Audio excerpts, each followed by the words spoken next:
Continuamos con el estudio de teología sistemática. Soy Freddy Gustavo Catari y tengo el agrado de darte una cordial bienvenida.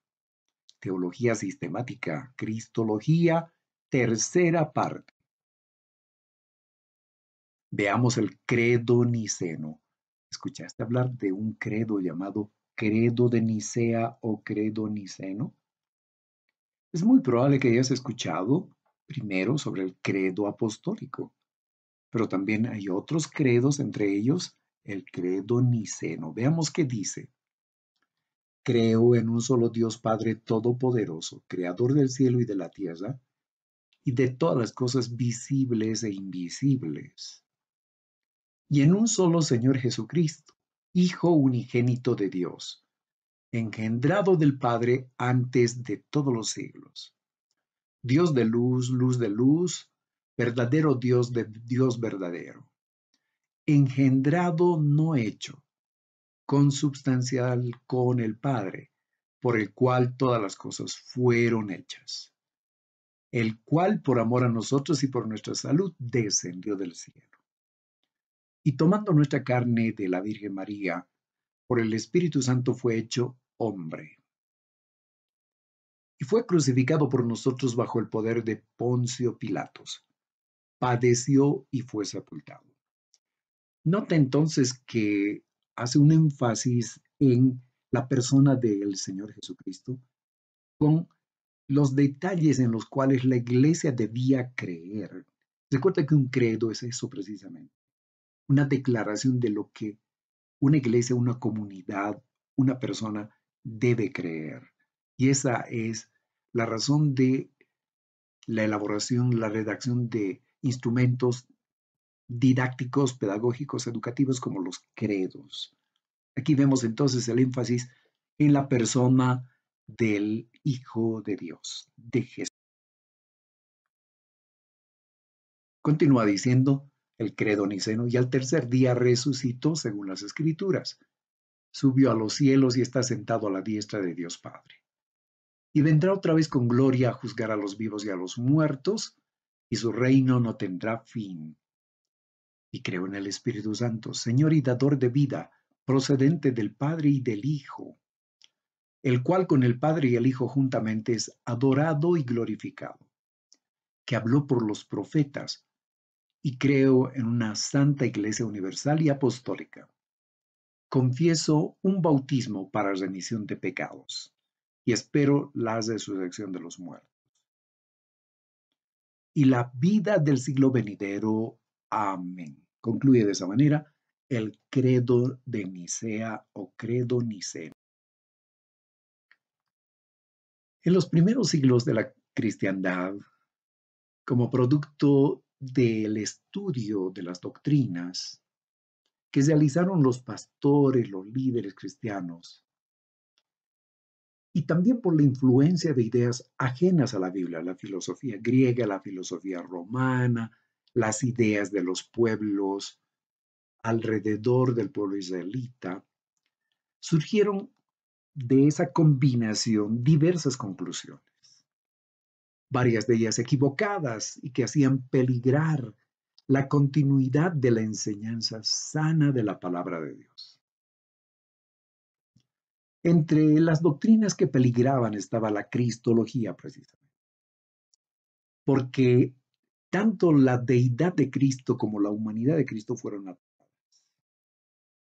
Estaban siendo mal entendidas. Varios aceptaron esas conclusiones equivocadas y las comenzaron a difundir. Por lo tanto, la sana doctrina dejó de ser sana.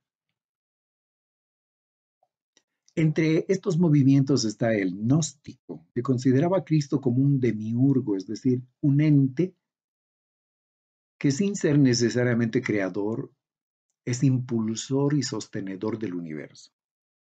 En otras palabras, estaban diciendo, Cristo es un Dios secundario. Para el gnosticismo, recordemos que la materia es mala y el espíritu es bueno. Cristo no podía ser puramente Dios porque Dios no podía asociarse con la maldad, es decir, con lo malo. Ellos se resistían a creer que Cristo hubiese tenido cuerpo humano, por ejemplo. Frente a ello, Pablo escribió en Colosenses 1:15 al 18 que Cristo es creador y que no es creación. Además, el apóstol Juan ataca directamente la idea gnóstica de que Cristo no haya tenido cuerpo. Y por eso el apóstol Juan manifiesta en su primera carta diciendo, todo espíritu que no confiesa que Jesucristo ha venido en carne no es de Dios. Otra tendencia, otra corriente que surgió es denominada técnicamente asianismo. Su líder, el obispo Asio o el pastor Asio, enseñaba que Cristo es otro Dios creado por el Padre, una enseñanza similar al gnosticismo. Por otro lado, surgió también el docetismo o doquetismo, que contenía ideas gnósticas señalando que Cristo no tenía cuerpo físico, porque asumían que la materia es mala, todo lo físico es malo y solo el espíritu es bueno. Decían que Cristo se había manifestado con apariencia de tener cuerpo humano. Señalaban que su humanidad no era verdadera. Frente a ello, también Juan ya había escrito en 1 de Juan 1:3 de tener cuidado con esa enseñanza, con ese tipo de enseñanzas. El adopcionismo negaba la preexistencia de Cristo y por lo tanto de que Cristo era Dios. Decían que el Señor Jesús era simplemente un hombre que fue probado por Dios y al haber pasado la prueba recibió como recompensa poderes sobrenaturales y fue adoptado por Dios Padre como hijo en su bautismo. Enseñaban que Jesús fue recompensado por todo lo que hizo y además por su carácter perfecto. Fue recompensado con la resurrección y fue adoptado en la deidad. Tenemos también el apolinarismo, porque fue impulsado por su pastor Apolinar, precisamente. Negaba la verdadera y completa humanidad de Jesús. Decían que no tenía una mente humana, sino divina. Ahora, el credo de Nicea, planteado en el año 321, resolvió estos asuntos, estas cuestiones con relación a la cristología, pero en parte. Había que abundar más, había que profundizar, había que ampliar el estudio de lo que la escritura enseñaba con relación a Cristo. Y eso es lo que estamos haciendo nosotros ahora también. Eso es lo que debemos hacer. Posiciones sobre la relación entre las dos naturalezas de Cristo. Algunas preguntas. ¿La naturaleza humana y la naturaleza divina de Cristo estaban juntas en Jesús o estaban mezcladas? Ambas naturalezas son como dos pedazos pegados. Ambas naturalezas son como dos líquidos que se mezclaron en Jesús. Y surgieron diferentes puntos de vista.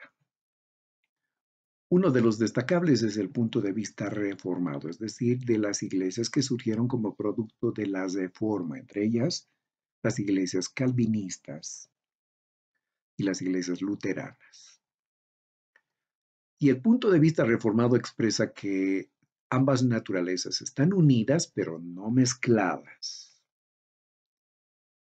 No quiere decir que los atributos son mezclados, mitad hombre, mitad Dios, o que la humanidad de Jesús llega a ser deificada, elevada a el nivel de Dios.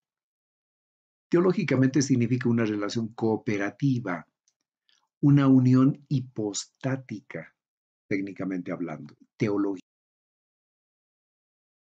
El punto de vista liberal expresa que la humanidad de Cristo llega a ser deificada, es decir, elevada, debido a su obediencia, a la calidad de vida que tuvo, fue elevada a ese nivel.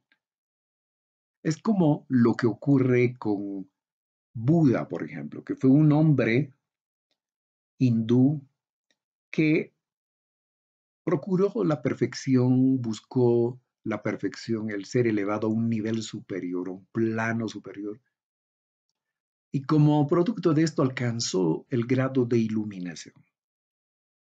Es lo mismo que ocurrió con Cristo, es el punto de vista liberal. Ahora, ser elevado a la categoría de Dios.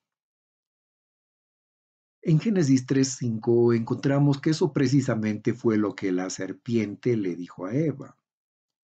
Si tú comes del fruto, es decir, si desobedeces a Dios, no es que vas a morir, sino que vas a ser elevada a un nivel superior. Vas a ser como Dios. También en el ocultismo y en el mormonismo se cree que el ser humano puede llegar a ser deificado. El punto de vista luterano enseña que las dos naturalezas de Cristo están mezcladas, es decir, lo divino y lo humano se mezclan, como cuando mezclamos dos líquidos. Una de las razones por qué ellos plantean de esa manera, es decir, los que siguen la línea de la teología de Lutero, es para justificar la doctrina de la consubstanciación en la cena del Señor. Recuerda que con relación a la cena del Señor hay tres posiciones en las iglesias evangélicas o en las iglesias en general. Número uno, la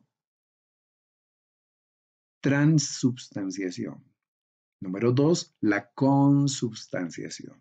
Y número tres, la conmemoración. La Iglesia Católica cree en la transubstanciación. La luterana en la consubstanciación. ¿Qué significa eso?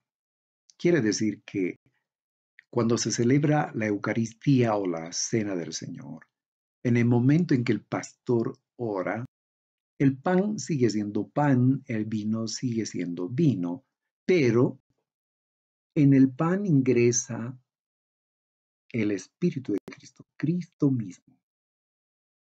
Y en el vino también. Así que cuando comen el pan y toman el vino, los creyentes en la iglesia luterana, entonces dicen que están comiendo al Señor Jesús. Esa es la consu. Pero es bueno recordar pasajes bíblicos que refutan el punto de vista de los luteranos. Colosenses 2:9. Vivir en un cuerpo no es lo mismo que ser mezclado con un cuerpo. Primera Timoteo 3:16. Habla de Cristo manifestado en la carne, que no es equivalente a ser hecho de carne. Primera Pedro 3:18. El hecho de que Él fue muerto en el cuerpo, pero vivo en el espíritu, demuestran que los atributos no fueron mezclados inseparablemente. Según la doctrina bíblica de Dios, no es posible comunicar a lo humano los atributos incomunicables del Señor. Recuerda que hay atributos incomunicables que Dios no comparte con nadie. Son atributos que solo le corresponden a Él. No puede comunicarlo a nadie y no quiere comunicarlo a nadie. Por ejemplo, la omnipotencia y la omnipresencia. Dios no comunica esos atributos al ser humano transformándolos en omnipotentes también o en omnipresentes. Esos son atributos que solo le pertenecen a Dios. Entonces, una mezcla de lo humano y lo divino no sería posible. Por lo tanto, eso hace que se descarte esa idea de que las dos naturalezas en Cristo, lo divino y lo humano, estaban mezclados. La unión hipostática, unipersonalidad. Cristo es una personalidad solamente, no dos personalidades en comunicación una con otra. No era un ser esquizofrénico, por un momento como humano y en otro momento como Dios. Vemos un pasaje bíblico como Hebreos 2, 14 al 18. Recordemos que en griego la palabra epilambanomi significa para ayudar o tomar la naturaleza de. No olvidemos también que su persona entera recibe adoración. No es que separamos, bueno, voy a adorar a la parte divina de Jesús y voy a dejar de lado la parte humana de Él. No, no hacemos eso. Todos los oficios que Él realiza son atribuidos a la persona entera como Dios hombre. Otra frase, otra palabra que hay que utilizar también es la kenosis. Este punto de vista plantea que Cristo abandonó sus atributos divinos en la encarnación. Pero hay que preguntarse, ¿es posible abandonar los atributos de la deidad sin abandonar la deidad? Los kenositistas dicen sí, tanto que la esencia no fue afectada. Por otro lado, los antikenositistas dicen que no, sobre las bases de que su esencia y sus atributos son inseparables. Para esto hay que revisar los libros de teología de Berkhoff y de Hodge. Pero, ¿por qué el Señor Jesús declara su propia incapacidad? En San Juan 5, 19 y 30, 8, 28, 14, 10. Por ejemplo, declara que sus palabras y sus obras son en realidad hechas por el Padre obrando en él. Bien, respecto a los nombres de Cristo, recordemos que el nombre Jesús deriva de Yahushua, que es el nombre de Josué en hebreo y significa Dios salva. El nombre Cristo deriva del griego Christos, que quiere decir el ungido, el elegido. ¿Cuándo llegó a ser Cristo? Respuesta, Él siempre fue Cristo. Aunque algunos dicen, no, llegó a ser Cristo en el momento del bautismo. Ya hemos visto de que esto no es así. Él es declarado Cristo, el ungido, en su nacimiento. Lucas 2:11. Él siempre fue el Salvador, por lo tanto, Él siempre fue Cristo. Los que creen en el bautismo regeneracional afirman que llegó a ser Cristo en su bautismo en el Jordán. Este tipo de bautismo es enseñado por algunas congregaciones y dicen, efectivamente, cuando tú te bautizas en agua, recién ocurre la salvación. Eres transformado en ese instante en una nueva criatura. Hay que tener cuidado con esa doctrina. Hay que revisar muy bien la doctrina del bautismo. Otro título, otro nombre, Hijo del Hombre, Daniel 7, 13, 14. Ese es un título mesiánico, una alusión a la autoridad de Cristo. De esta manera concluimos con esta consideración, con la consideración de esta parte del capítulo de Cristología. Y te invito cordialmente para proseguir estudiando en la siguiente sesión.